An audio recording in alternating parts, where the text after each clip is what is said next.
wouldn't it be nice to have several thought leaders in your industry know and love your brand? Start a podcast. Invite your industry's thought leaders to be guests on your show, and start reaping the benefits of having a network full of industry influencers. Learn more at sweetfishmedia.com.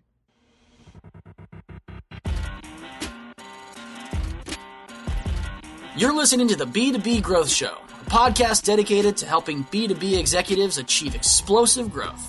Whether you're looking for techniques and strategies or tools and resources, you've come to the right place. I'm Jonathan Green. And I'm James Carberry. Let's get into the show. Welcome back to the B2B Growth Show. This episode is sponsored by Directive Consulting, the B2B search marketing agency. We are here today with Steve Watt. He is the co-founder of the Toronto ABM Summit. He's also an ABM consultant and advisor. Steve, how you doing today, man? I am excellent. Thank you for having me on.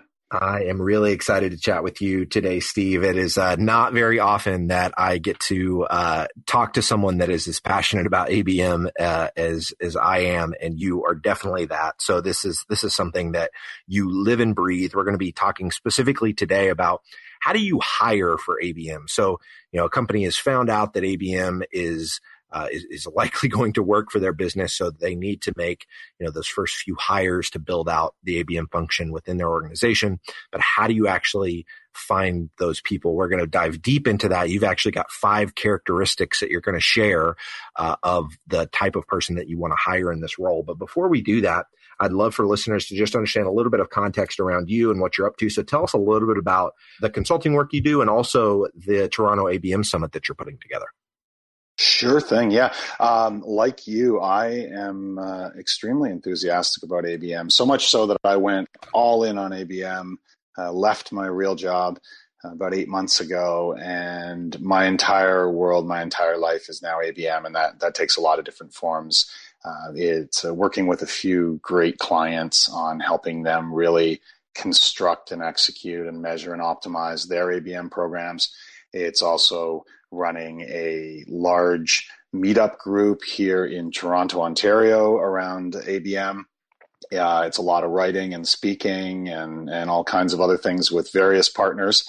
And then one of the biggest things I'm doing is the Toronto ABM Summit, which is happening next week, June 5th and 6th. And we've got a who's who of just fantastic world-leading ABM thought leaders as our keynote speakers. We've got some incredible sponsors, some of the leading tech providers and service providers in the space. And we've really got a who's who of B2B sales and marketing leadership in the Southern Ontario area coming together for this day-and-a-half long event. And it's really exciting. I love it. So, Steve, I want to dive into what the meat of this episode is going to be all about, because we've got a lot of content here to share. We were talking about this a little bit offline, and I want to tee it up by really talking about the problem. And so, as you were explaining it to me offline, obviously ABM is really hot right now. Everybody's talking about it. But you did a search on LinkedIn of, or how many jobs are posted that have ABM in the title. And there's, 800, I think you found, that have ABM somewhere in the title of the job post. But you said there's likely not anywhere close to 800 people that have extensive background and a lot of time spent doing ABM. So that's kind of the beginning stages of the problem. But can you elaborate a bit for us on the problem that folks are that is staring them in the face as it relates to hiring for ABM? That's right. It's a big problem. It's only going to get bigger. Just to be completely clear, it's not always that ABM is in the title. That's actually a fair bit fewer. But 800, more than 800, mention ABM as one of the skills and experiences that they're looking for. Some of the jobs absolutely are full on ABM roles, but others, so many marketing roles, sales dev roles now looking for ABM experience. And there's just not enough people out there. And most of those people that do have real legit ABM experience, they tend to have great jobs in great forward thinking companies, and they're not reading your job posting. They're busy building their own exciting ABM programs, and they're not really likely to jump to you. And then compounding that is, even if they do see your job posting and you're probably not yet at a point where you're offering them a big title and a big team and a big budget to build ABM. You're probably still in a little bit of a build it and prove it, and budget and title and everything will come in time. It's not really enticing them to jump to you. So I've had a lot of people in the last couple of months reach out to me because of my rather extensive network in ABM and say, Steve, you got to help me find these people, because we've had these open postings and we're not getting any good applicants, and we've got recruiters on the job and they're not finding the right people. Where are all these people? And my advice is always the same, is that you got to step back a little bit and maybe think a little differently about hiring here, because this is not like hiring a very well established, you want a marketing automation pro, you look for 5 or 10 years of marketing automation experience. You want an SEO pro, same thing. But in a newly developing competency like ABM, it's going to be a lot harder, and you're going to have to think differently about it. Yeah, as you're explaining this to me before we hit record, Steve, I think it's so true. You can't think about it the way we think about hiring for so many other roles. We just made our first sales hire last Friday, and a big thing of what I was looking for was somebody who had a lot of sales experience. And unfortunately, there are a lot of people that have a lot of sales experience that are looking for their next sales role. But with this, it's completely different. You've got to flip how you think about hiring, because there's not a lot of people with quote unquote ABM experience, but you have broken down 5 characteristics that you can look for in people that would actually make really great ABM hires. And so I want to spend the rest of this interview talking about those 5 characteristics. You talked about the first one being that they are a marketing generalist with a strong demand gen background. Can you talk to us about that characteristic? Yeah, I think that's really vital. You may not find those years of ABM experience, but you ought to be looking for someone who's worked across a lot of different channels in a lot of different ways in marketing, and at least in recent years has, if not outright owned a number, at least had a strong demand gen focus to what they're doing, and not just chasing vanity metrics or what have you. And the reason why this is important is that ABM by its very nature is multi-channel, and it's about you're going to have to fluidly move people and move money and move focus across different channels, depending on, are you doing very strategic one-to-one or one-to-few ABM? Are you much more programmatic? You are probably doing some combination of all of those things. You're also going to find in the early days of your ABM that some things work a heck of a lot better than others, and you're going to be ratcheting some things up and other things down. You need to have a lot of comfort across multiple digital channels, but also offline events and other aspects of marketing. The old saying that if all you've got is a hammer, everything looks like a nail. And if you hire an ABM person who's really only comfortable and experienced in a couple of channels, guess what your ABM program is going to look like? Yeah. It's going to be overweighted on those channels. So whenever I've been hiring for ABM or helping others in that, I'm really excited when I see someone who's had a lot of experience across a lot of different online and offline channels. Got it. I love it. So could you give an example of some of the channels that you like to see people have experience in? Well, I think it's going to be a given that they're going to have to be strong in digital. You're going to want to see email experience and social and content. I think that's going to be a given to be a modern marketer. But I would love to see someone who's got some good field marketing and event management, event marketing experience. I'd like to see someone who's perhaps done some interesting things with maybe some direct mail, or maybe they've done radio advertising, maybe they've done podcasts, the sort of like covering off some of the core channels, but also have done some interesting, more creative things. And I'm looking for the stories that they can tell and the numbers that they can provide about how those things actually built pipeline, actually drove demand for their employer. I love it. Okay, so the second characteristic you say that folks need to look for whenever they're hiring for ABM is intellectual curiosity. Talk to us about this one. Yeah, ABM content is growing so fast. And I mean, there's so much great work coming out from, various thought leaders, from various agencies and consultants, from tech providers. There's books being written, blogs, podcasts, there's conferences springing up. You could spend your entire day binging on ABM content. So I'm looking for someone who has the hunger for that. And I'm asking very open-ended questions about, where are you learning about ABM? And if they're not just spouting off the thought leaders they follow, the tech companies that put out really thoughtful content, the videos that they're watching, the podcasts that they're listening to, if they're not doing that, then I have to seriously question whether they've got the intellectual curiosity and the hunger to learn that they're going to need, because for all the great content that's out there now, it's only going to be growing. And this is a classic example of lifelong learning and hunger to explore and learn. If I don't see that really, really clearly, I'm seeing red flags. Yeah, I love that you said that. I actually just recorded a solo episode of B2B Growth talking about how, what I was the characteristic I was looking for, and even the sales hire that we just brought on, and it was for personal development. If they're not invested in growing themselves, listening to podcasts, reading books, going to conferences, then what makes me think they're going to have the drive that they need to grow our business? And so I think that one particular characteristic, I think, can be applied not just when you're hiring ABM, but across the board, asking questions like, what podcasts are you listening to? What books are you reading? What are you learning right now?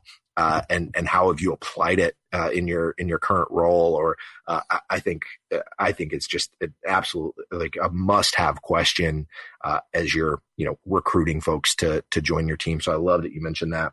I agree, and I know we just say one caveat is be mindful of your own channel biases. You might be totally into podcasts and videos. Someone else might be totally into reading books. Someone else might, be all about blogs.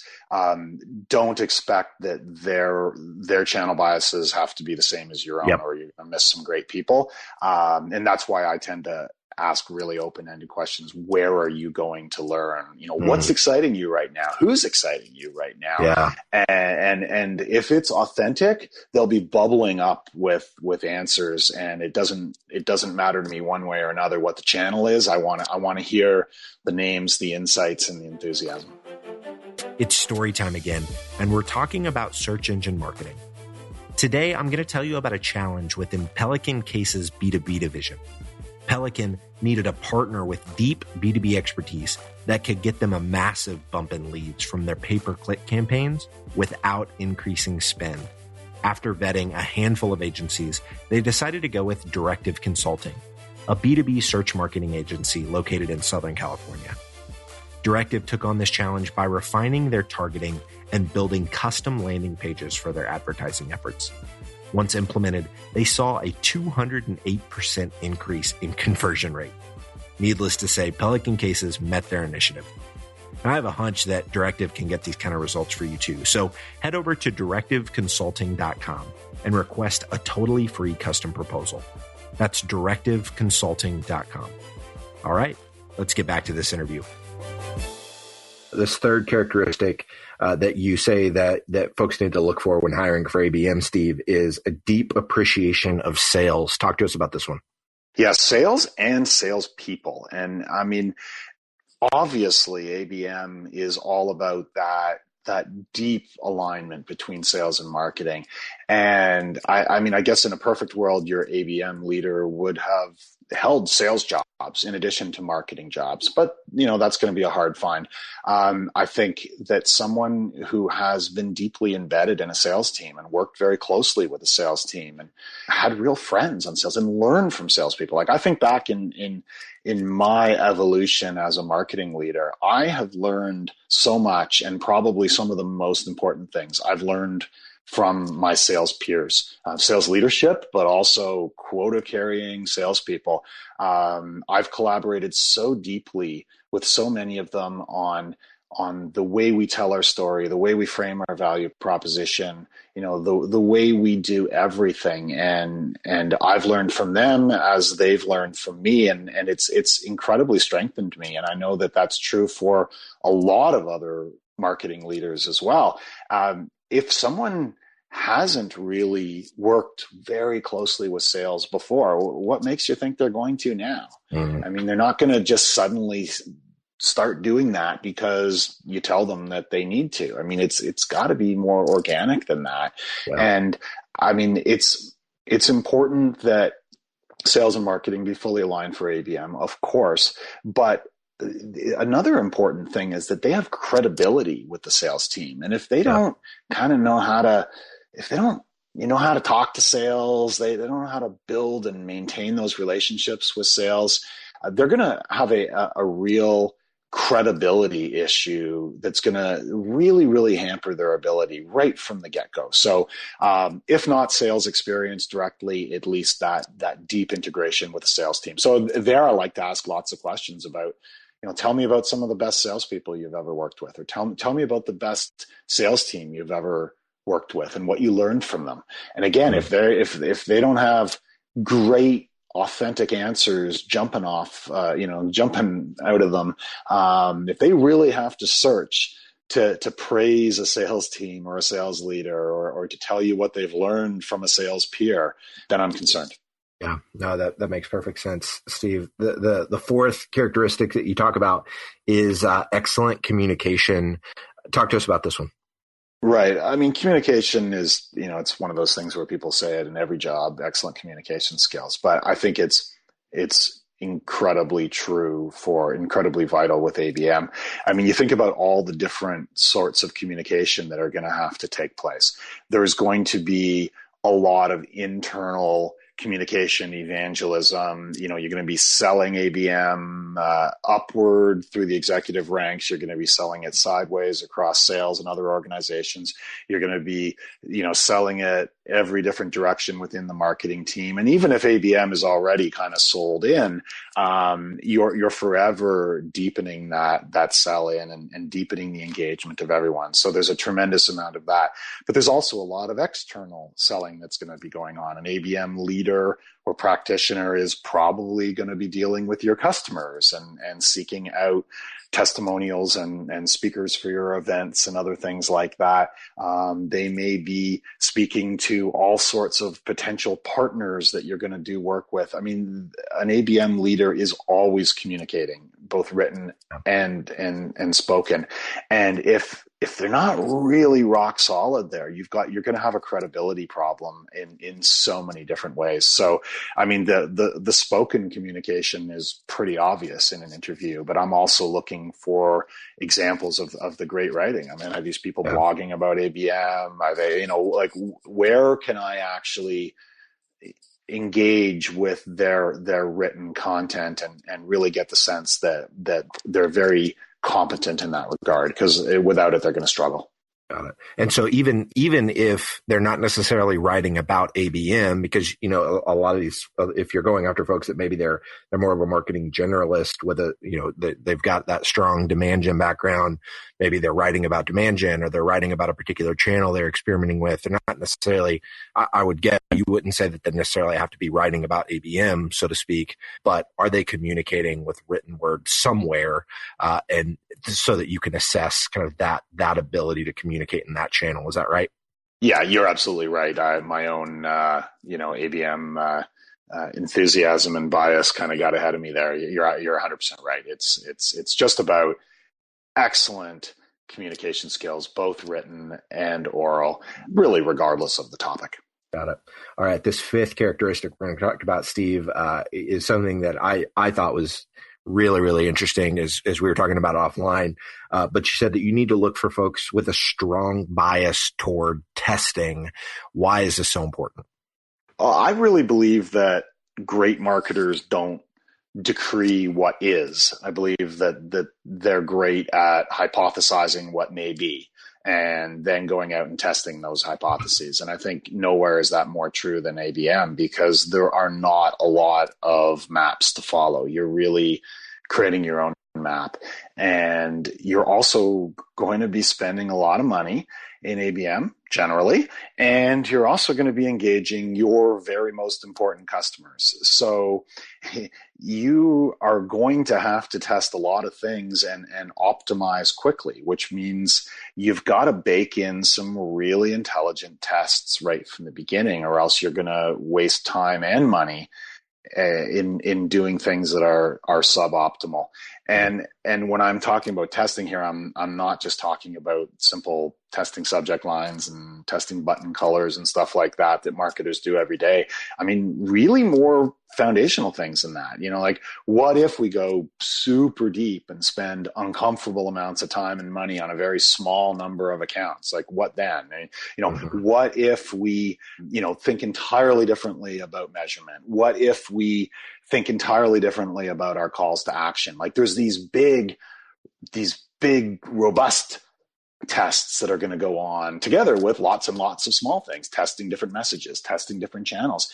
And you've got to really think through these things. These tests have got to be big enough to be material, and they've got to be small enough that nobody's freaking out and nobody's getting fired when things don't go so well, because part of good testing means, if every test is a winner, well, then you didn't design very good tests, did you? Some tests have got to fail such that others can be better than them, and you don't want to get yourself fired or freak people out along the road. So, I love to hear people talking about things that they've done. Again, it doesn't have to be ABM, things they've been doing in other aspects of sales and marketing, and what they've tested, what they've discovered works, how they've scaled things that work, how they've moved away from things that don't work. And again, I want to hear that kind of enthusiastically and organically to the way they speak. Because some people, that's just the way they approach a problem. It's like, let's test these things in a really intelligent, measurable way, and we'll figure it out. And other people come at it from a very different mind space. There's this idea that, I know how it's going to be. I know what it's going to be. And those people concern me. Steve, this has been incredible. I love how tangible and actionable this advice has been. If there's somebody listening to this, they want to stay connected with you, they want to learn more about the summit that's going to be coming up shortly, what's the best way for them to go about staying in contact with you? Right on. Well, if you are in the Toronto area, or if you would like to visit the Toronto area next week, it is a beautiful time of year to visit. You can check out the Toronto ABM Summit. It is torontoabm.com, and that's happening June 5th and 6th, as I said earlier. You can also find me on LinkedIn, Steve Watt, W-A-T-T, and you'll see all sorts of mention of the summit and other ABM stuff in my title and my taglines. I'm at Steve_Watt1, the number 1, on Twitter, and I would be very happy to connect with your listeners. Wonderful. Awesome, Steve. Well, thank you so much for your time today. This has been fantastic, so I really appreciate it. I have had a great time chatting with you, James, and I look forward to more. There are lots of ways to build a community, and we've chosen to build the B2B growth community through this podcast. But because of the way podcasts work, it's really hard to engage with our listeners. And without engagement, it's tough to build a great community. So here's what we've decided to do. We're organizing small dinners across the country with our listeners and guests. No sales pitches, no agenda, just great conversations with like-minded people. We'll talk business, we'll talk family, we'll talk goals and dreams. We'll build friendships. So if you'd like to be a part of a B2B growth dinner in a city near you, go to b2bgrowthdinners.com. That's b2bgrowthdinners.com. Thank you so much for listening. Until next time.